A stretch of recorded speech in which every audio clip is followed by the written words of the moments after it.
Hello everyone. Today we will start Harappan civilization, जिसको Indus valley civilization, bronze civilization, first urban civilization, Saraswati civilization, daughter of Sumerian civilization कहते हैं।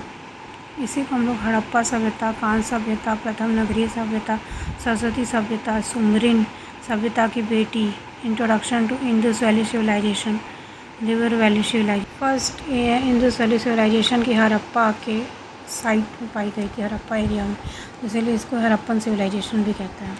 ये हमारा जो ऊपर पोर्शन है उसे सीटाडेल कहते हैं, और जो नीचे का यहाँ लोकल लोग रहते हैं, और जहाँ ऊपर सीटाडेल जो भरा हुआ है उसमें वहाँ पे जो वो बड़े लोग होते हैं वो रहते हैं सीटाडेल।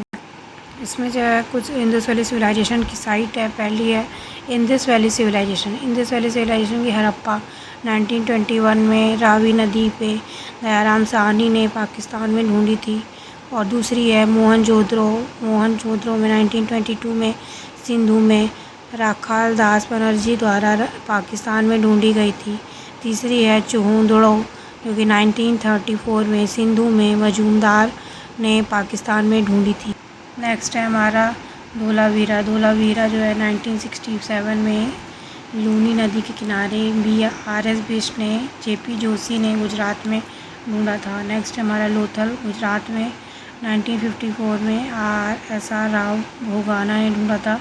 सिक्स्थ है बनावली जो कि 1974 में दुष्दंती सरस्वती नदी RS बिष्ट हरियाणा में ढूंढा था। नेक्स्ट है कालीबंगा राजस्थान में घग्गर नदी के पास 1953 में आमलानंद जोशी थापर ने ढूंढा था। नेक्स्ट है हमारा रोपड़ सतलुज नदी के किनारे पंजाब में 1953 में YD शर्मा ने ढूंढा था। नेक्स्ट है हमारा राखी गढ़ी घग्गर नदी के किनारे राजा हरियाणा में 1963 में ढूंढा। हड़प्पा जो है 1921 में रावी नदी में दयाराम साहनी ने पाकिस्तान में ढूंढा था। नेक्स्ट है हमारा मोहनजोदड़ो 1922 में सिंधु नदी किनारे राखाल दास बनर्जी ने पाकिस्तान में ढूंढा था। नेक्स्ट है हमारा चूहूदड़ो 1934 में सिंधु नदी के किनारे मजूमदार ने पाकिस्तान में ढूंढा था। नेक्स्ट है हमारा धोलावीरा 1967 में लूनी नदी के किनारे RS बिष्ट और JP जोशी ने गुजरात में ढूंढा था। नेक्स्ट है हमारा लोथल गुजरात में जो कि SR राव भोगवाना ने ढूंढा था 1954 में। नेक्स्ट है हमारा बनावली जो कि सरस्वती नदी के किनारे RS बिष्ट ने हरियाणा में 1974 में ढूंढा था। कालीबंगा राजस्थान में जो कि आनंदनाथ जोशी ने राजस्थान में 1953 में ढूंढा था। नेक्स्ट है हमारा रोपड़ सतलुज नदी के किनारे पंजाब में YD शर्मा ने ढूंढा था। राखी गढ़ी हरियाणा में घग्गर नदी किनारे 1963 में ढूंढा गया था। नैन सुकुथुत कोतड़ा जो कि गुजरात में है JP जोशी ने और सादी कौर नदी के किनारे 1964 में ढूंढा था। जो इंडस वैली सिविलाइजेशन है वो रिवर के किनारे विकसित हुई थी। यहाँ availability of water made of agriculture possible, surplus of food led to development of cities, river were cheap and easy to trade route. नदियाँ व्यापार का सही आसान और सस्ता मार्ग था।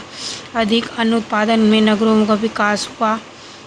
नदियों के किनारे पानी की उपलब्धता से कृषि संभव हुई। विश्व में प्राचीन सभ्यताओं में नदी के किनारे विकसित हुई। उसी को इंडस वैली सिविलाइजेशन और हड़प्पन सिविलाइजेशन। जो नगरीय जीवन urban life occupation were more important than agriculture, ability of raw material develop industries.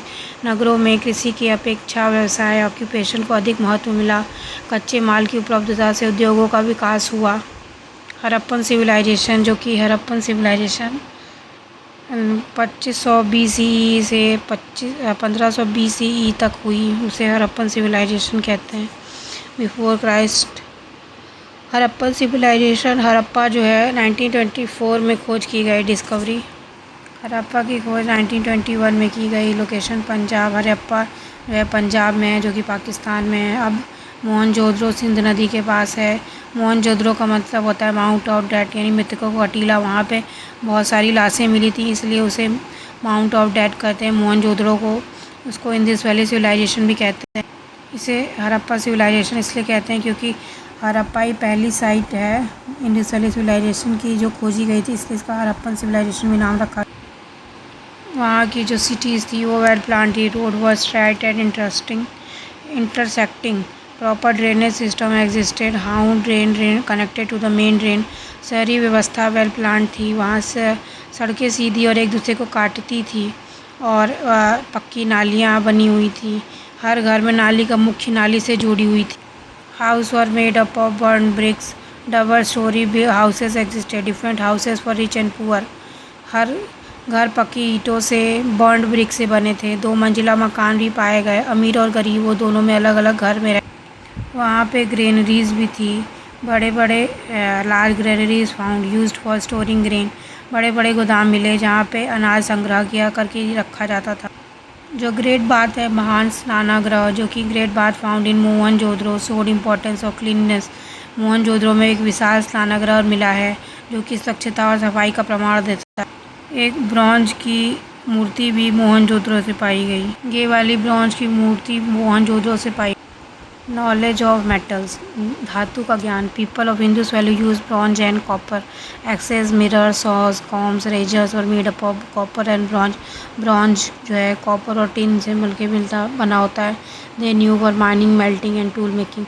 Sindhu घाटी की सभ्यता के लोग तांबा और कांसा का उपयोग करते थे। तांबा व कांसे से कुल्हाड़ी, दर्पण, आरी, कंघी उस तरह बनाए जाते थे। कांसा जो होता है तांबा और टिन से मिलता है। CT यानी CT स्कैन। C से कॉपर, T से टिन मिलके ब्रॉन्ज बनते हैं। देन धातु निकालना, पिघलाना, औजार बनाना। इसमें क्या होता था कि stone were used along with the metal. धातु के साथ पत्थर का औजार भी उपयोग किया। पहिया और बैलगाड़ी, व्हील एंड बुललॉक कार्ट। पहिए का उपयोग परिवहन एवं बर्तन बनाने के लिए होता था। Wheel are use for transport and poultry. Bullock cart are use for the transport of good. बैलगाड़ी सामान ढोने का प्रमुख साधन। Craftsman and occupation, different craftsman lives in cities. People does not make everything themself. Specialised craftsman produce goods for sale. नगरों में अलग अलग कारीगर रहते थे। लोग अपने ज़रूरत की वस्तुएं स्वयं नहीं बनाते थे, विशेष कारीगर वस्तुओं को बनाकर बेचते। व्यापार, trade of stone, metal, ivory and poetry items, weight and measure were used. Trade with the Mesopotamia, Iraq. Lothal is an important port. पत्थर, धातु, हाथी दांत और मिट्टी की वस्तुओं का उपयोग से व्यापार होता था। तौल और नाप के लिए बाट और पैमाने का उपयोग होता था। मेसोपोटामिया, इराक में जो है वहाँ से व्यापार किया जाता था। और लोथल जो है प्रमुख बंदरगाह था गुजरात। उस टाइम बार्टर सिस्टम था, exchange of goods for goods. No use of, उस टाइम सील्स यूज़ किए जाते वहाँ पे दर्शाने के लिए कि कौन राजा था, किसने क्या किया, क्या क्या कार्य होते थे, वो सब एक लिपि है जो कि पढ़ी नहीं जा सकती, अनडिस्फर्ड।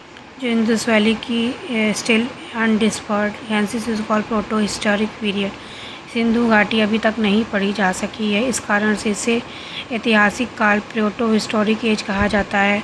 Hence it is proto historic age. इसकी जो लिपि है उसे पढ़ नहीं सके, इसलिए इसे प्रोटो हिस्टोरिक यानी फोटो से पहचाना गया। Proto.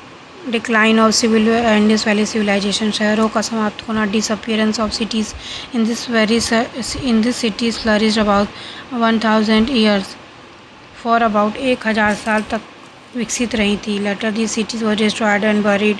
Possible causes, flood, earthquake, epidemic, invasion, arrival.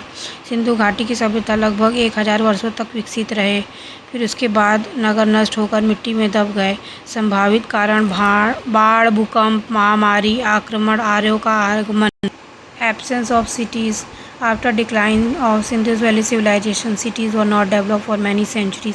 Sindhu घाटी की सभ्यता का पतन होने के बाद कई 100 वर्षों तक नगरों का विकसित नहीं हुआ। Social life, people were peace living, very few weapons और यूज। सिंधु घाटी की सभ्यता के लोग शांति प्रिय थे, अस्त्र से बहुत कम संख्या में। इंडस वैली सिविलाइजेशन को हम लोग ब्रॉन्ज एज सिविलाइजेशन भी कहते हैं। C और T, कॉपर और प्लस टिन मिलाकर ब्रॉन्ज बनता है, इसलिए ब्रॉन्ज सिविलाइजेशन भी कहते हैं। और वैदिक पीरियड में हम लोग को स्टोन फाइंड किया गया था, तो स्टोन सिविलाइजेशन कहते हैं वैदिक पीरियड को। It was first civilisation of India, one of the oldest civilisation of the world. यह कांस्य युगीन सभ्यता ब्रॉन्ज एज सिविलाइजेशन थी। यह भारत की प्रथम नगरीय सभ्यता थी, विश्व का प्राचीनतम सभ्यताओं में से एक। First to grow cotton, use to cotton cloth, सबसे पहले कपास उगाने का श्रेय सिंधु घाटी की सभ्यता को था। सूत कपड़ों का उपयोग किया जाता था। यहाँ की जो लिपि थी वो राइट टू लेफ़्ट थी। हड़प्पन लिपि दाएं से बाएं लिखी जाती थी। अन्य भारत की लिपि बाएं से दाएं लिखी जाती। Other Indian script was written in left to right.